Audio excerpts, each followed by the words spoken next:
शारदा नाम की एक गरीब बूढ़ी औरत अपने बेटा बहू के साथ रहती थी। शारदा का पूरा परिवार माँ दुर्गा का परम भक्त था। बहू मालिनी भी बहुत संस्कारी थी। भले ही घर में अन्न धन की कमी थी, फिर भी सब एक दूसरे का बहुत ख्याल रखते थे। माँ जी, ये लो खिचड़ी खाकर बताओ कैसी बनी है। बहू, तूने इतने प्यार से बनाई है तो अच्छी ही होगी। माँ दुर्गा को भोग लगा दिया ना? हाँ माँ जी, मैंने माँ दुर्गा को खिचड़ी का भोग लगाकर भोग की खिचड़ी बाकी की खिचड़ी में मिला दी थी, तभी आपको दी। भले ही थोड़ा बहुत भोजन बने, पर सब लोग माँ दुर्गा को भोग लगाकर ही खाते थे। मालिनी का पति सुजीत एक दुकान पर बिजली का काम करता था। एक दिन खंबे की बिजली ठीक करने के दौरान उसके पैर का बैलेंस बिगड़ गया और अचानक ऊंचाई से गिरने के कारण सुजीत को गहरी चोटें आई। किसी तरह उधार पैसे लेकर शारदा ने सुजीत का इलाज करवाया, पर सुजीत अब बिस्तर पर था। वो काम पर नहीं जा सकता था, इसलिए घर की हालत बहुत खराब हो गई। हे दुर्गा माँ, मेरे परिवार की रक्षा करो, हमारे दुख दूर करो माँ। मेरा बेटा जल्दी से ठीक हो जाए, उसे इस हालत में देखा नहीं जाता। माँ, ये लो रोटी खा लो। बहू, तूने रोटी खाई है ना? तू माँ बनने वाली है, ऐसे में तेरा अपना ख्याल रखना बहुत जरूरी है। जी माँ जी, मैंने 2 रोटी खा ली और इनको भी खिला दिया है। आप आराम से खा लो, मैं काम पर जा रही हूँ। आज मालकिन ने जल्दी बुलाया था। मालिनी 3 महीने की गर्भवती थी। सुजीत के एक्सीडेंट के बाद मालिनी ने घरों में बर्तन सफाई के काम पकड़ लिए थे ताकि घर खर्चा निकल सके। मालिनी सारा दिन मेहनत करती और घर जाकर अपनी सास और अपने पति का भी ख्याल रखती थी।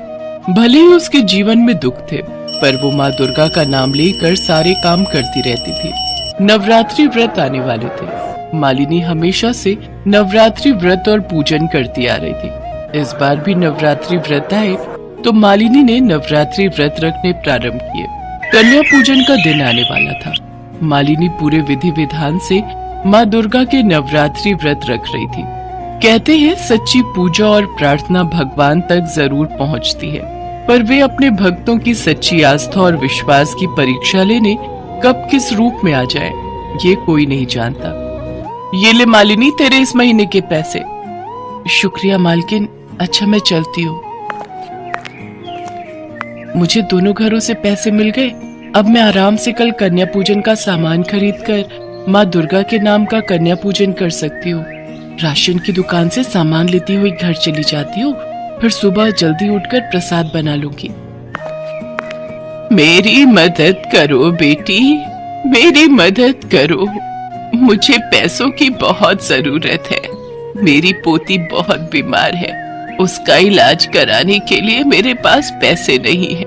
मुझे पैसे दे दो बेटी, माँ दुर्गा तुम्हारा भला करे, मेरी सहायता करो।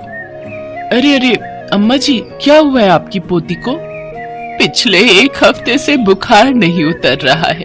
डॉक्टर ने बड़ा इलाज करवाने के लिए 4000 रुपए मांगे हैं। मुझे पैसे दे दो बेटी, कोई भी मुझे पैसे नहीं दे रहा। सब मुझे मना कर रहे हैं, दुत्कार रहे हैं। तुम चिंता मत करो बेटी, जैसे ही मेरी पोती ठीक हो जाएगी मैं तुम्हारे सारे पैसे लौटा जाऊंगी। मुझ पर विश्वास करके मुझे पैसे दे दो बेटी। मुझ दुखियारी गरीब पर दया करो। मेरे बेटा बहू पहले ही इस दुनिया से चले गए। अब मेरी पोती के सिवा मेरा इस दुनिया में कोई नहीं है। मालिनी नहीं जानती थी कि उस बुढ़िया के वेश में साक्षात माँ दुर्गा उसकी परीक्षा ले रही है। माँ दुर्गा तो जानती थी कि मालिनी के पास उस समय 2 घरों से कमाए 4000 रुपए ही हैं, तभी उन्होंने 4000 रुपए ही मांगे। वो तो मालिनी की परीक्षा ले रही थी। मालिनी से उस बूढ़ी औरत का दुख नहीं देखा गया। हे दुर्गा माँ, मुझे क्षमा करना। मैं ये रुपए इन अम्मा जी को दे रही हूँ। मैं कल आपके लिए हलवा पूरी चने का प्रसाद तो नहीं बनाऊंगी, पर थोड़े बताशे रखकर आपका कन्या पूजन कर दूंगी। ये लो अम्मा जी, ये रुपए आप रखो। मुझे ये रुपए वापस लौटाने की बिल्कुल चिंता मत करना। आप आराम से अपनी पोती का इलाज करवाओ और जब वो ठीक हो जाए तो उसे मुझसे मिलवाने जरूर लाना।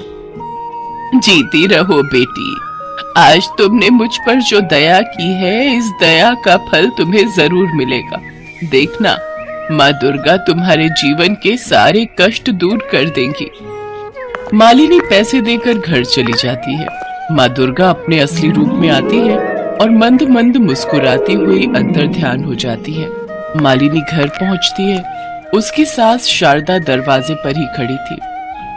क्या हुआ माँ जी, आप दरवाजे पर क्यों खड़ी हो? बेटी, वो कोई लड़की आई थी और ये सामान की बोरियां रखवा गई है। बोल रही थी कि तुम ये सामान राशन के दुकान पर लिखवा गई थी और ये बाकी के बचे हुए पैसे भी इस पोटली में दे गई है। मालिनी सोच में पड़ जाती है। वो देखती है चना, सूजी, आटा, घी, मेवे सब कुछ बोरियों में भरा हुआ है। मालती पोटली खोलकर देखती है।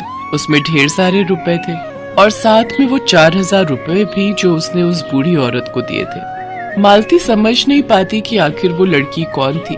वो अपनी सास से सब कुछ कहती है।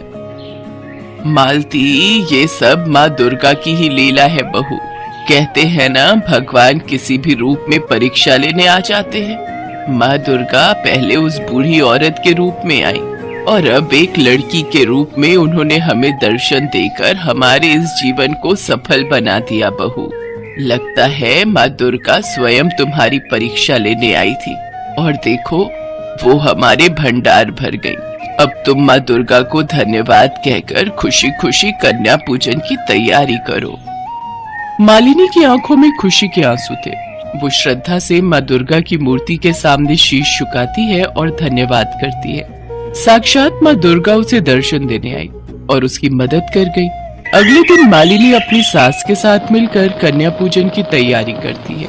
माँ दुर्गा का श्रृंगार करती है। कन्याओं को माँ दुर्गा के नाम का हलवा, पूड़ी, चने का भोग खिलाती है और खुशी खुशी कन्याओं को विदा करती है। माँ दुर्गा की कृपा से सुजीत की तबीयत में भी सुधार आ जाता है। माँ दुर्गा का नाम लेकर सुजीत और मालिनी किराए पर एक दुकान लेते हैं। सुजीत बिजली के सामान की दुकान चलाने लगता है। धीरे धीरे उनकी जिंदगी के सारे दुख दूर हो जाते हैं। माँ दुर्गा की कृपा से मालिनी एक बेटे को जन्म देती है। शारदा भी अपने परिवार को खुश देखकर माँ दुर्गा को धन्यवाद कहती है। आज उनके पास जो भी कुछ था सब देवी दुर्गा की कृपा से ही था।